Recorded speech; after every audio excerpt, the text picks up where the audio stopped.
নাইলা শাক তুললাম অনেকগুলা। আমাদের এলাকায় এগুলাকে নাইলা শাক বলে, অনেক এলাকায় আবার পাট শাক বলে।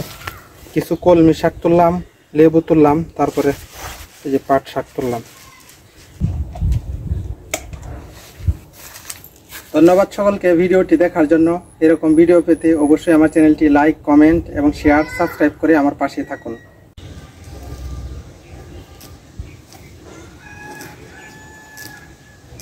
পাট শাক যে ক্ষেতের থেকে তুলে আনছিলাম, খাইতেছি, ভিডিও করতে মনে নাই। এখন এই যে মাছ দেখাইতেছি, কাতু মাছ, এটাই আপনাদেরকে দেখাইলাম। এই যে আলু দেয়া, ক্ষেত থেকে তুলে আনা ঝিঙ্গা দেয়া, তারপরে পাট শাক খাওয়া ফেলছি, মনে নাই ভিডিও করার জন্য।